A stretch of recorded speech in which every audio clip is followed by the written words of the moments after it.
when bad things happen to people, especially when really bad things happen to children, the people who do those bad things, 99.9% of the time, do not want to take responsibility.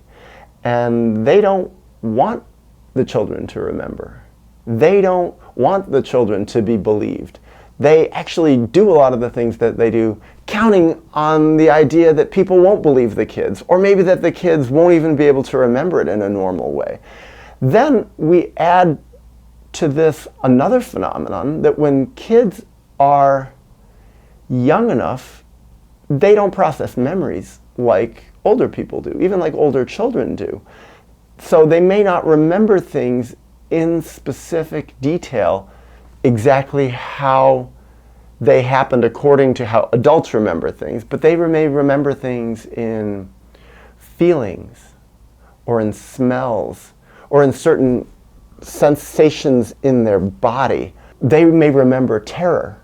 They may remember extreme sadness. They may remember feelings of betrayal and abandonment, but they may not all be connected to visual memories. They may also not be at all connected to a verbal ability to place all these pieces together into a narrative that adults would listen to and say, ah, that makes sense. Now I understand what happened.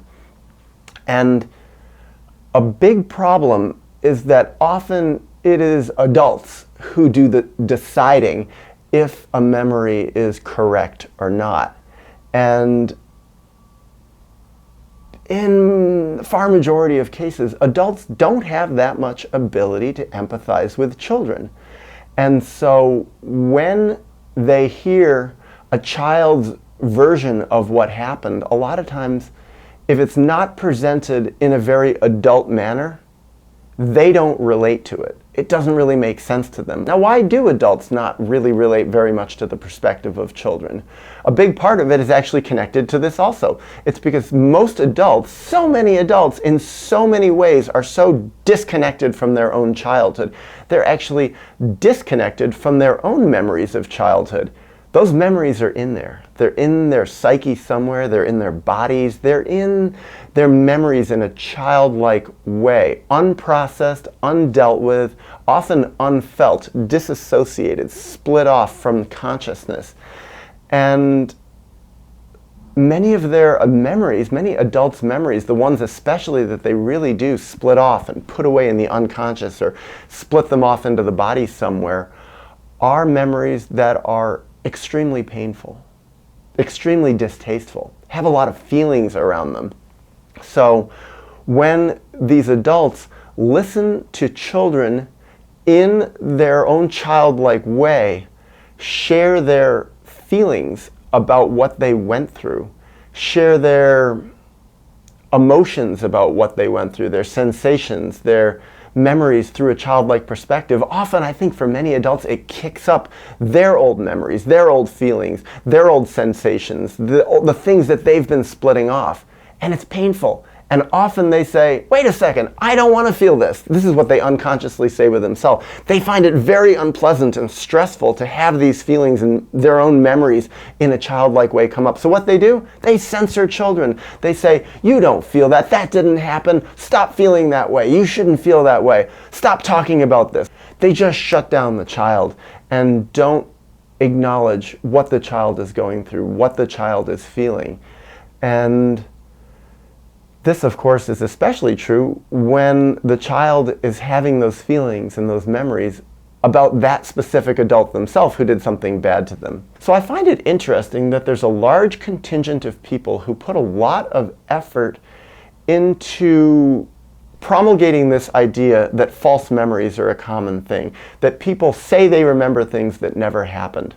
Well, I'm much more the opposite. I say, God, what about all the things that happen to people that they don't remember? I think the problems with humanity, so many of these problems in our society, our problems in our world, conflicts, wars, people doing child abuse, doing horrible things to other people, abusing animals, hurting themselves, being depressed, wanting to kill themselves, sometimes killing themselves, abusing substances, taking advantage of their children, manipulating each other in relationships. The list can go on and on.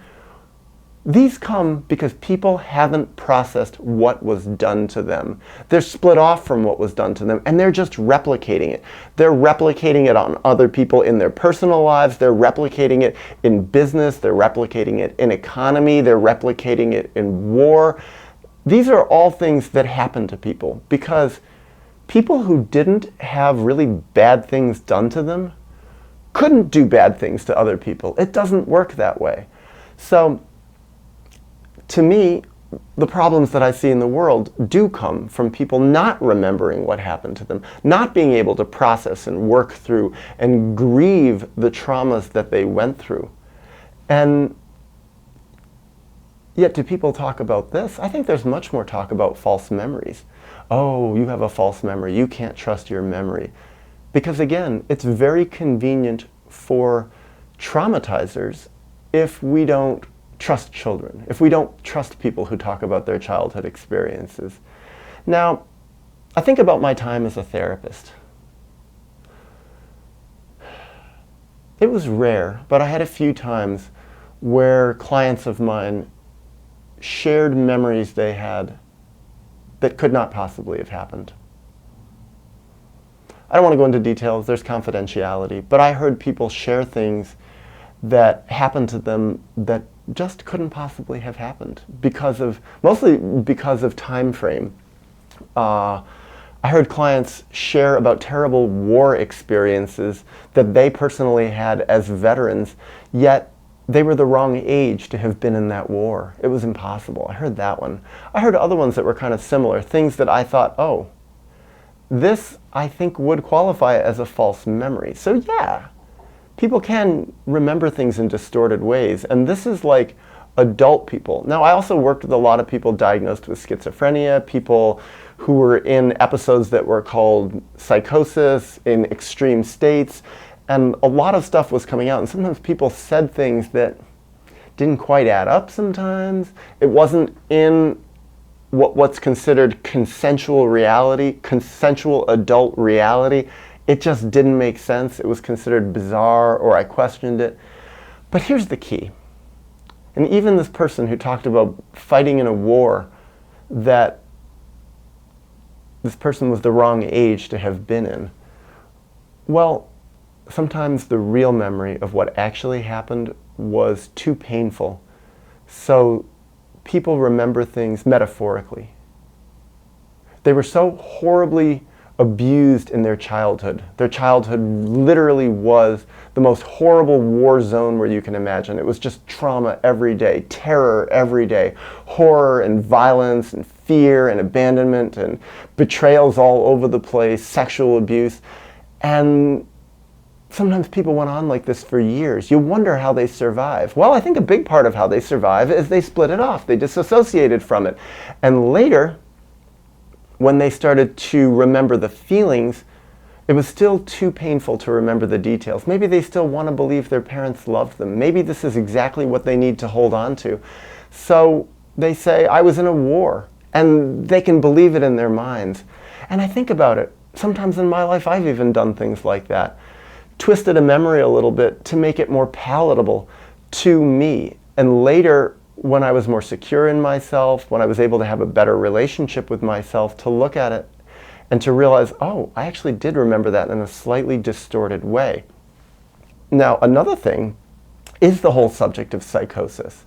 Actually, what I think is this whole psychosis thing, a huge amount of this thing called schizophrenia and mania and psychosis and delusions and hallucinations, a lot of this actually is just unprocessed childhood memories, early childhood memories. Children remembering terrible things that happened to them, and it's coming up in their bodies, and they're creating, with their now adult minds, they're creating narratives and stories that hold on to these childhood memories. And so what they're actually expressing through metaphor is the memory of what actually did happen to them. And we live in a world of adults. We live in a world of mental health professionals who don't want to see this, who don't want to know. So if you really want to talk about false memories, I think we live in a world that has profoundly false memories because people say their childhood was good. That's such a common thing in therapy. People come to therapy and I would ask them about their childhood, ask them about traumas, their relationship with their parents, and they would say, oh, I had a great childhood. My childhood was great. Yeah, it was really nice. We had a great time. You know, blah, blah, blah. All these wonderful things happened. And yet, over time, we could deconstruct that. People would start to remember other things. When they were given a safe place to talk about what really happened, it wasn't so nice. It was awful. So when people say, oh, I had a great childhood, that is actually a false memory. I think that's the type of false memory that we should really be thinking about, not looking at people who talk about it being abused and saying, no, it didn't happen. You couldn't possibly remember that. Oh, and then getting into all these fancy academic psychology people using rats and pigeons as examples of how, well, we can't really be sure, and unless you have external validation about what happened, unless you have proof, you really can't know, and there's the human ability to distort memories. And so they really do this to go against people who say they've been abused. But when people say they haven't been abused, who accuses them of having false memories? It never happens. The psychology field never does it. Instead, they say, oh, it's true. And I saw that so many times when I was working in the mental health system and I would get someone's old therapy notes. People would sign a release of information so I could get their past notes from other therapists or from mental hospitals, and I would see it in the section about their childhood. The mental health professionals, who sometimes were their therapists for months or years at a time, would say, oh, they had a great childhood, their parents were really good parents, they had a good relationship with their parents, it was a non-traumatic childhood. And it was total bullshit. That was not true at all. And the more I got to know these people and really listen to them and give people a safe environment, a safe, non-judgmental environment to go back and explore their feelings, to explore what really happened to them. A lot of people could access terrible things, and they were just, the delusion was that they had a good childhood.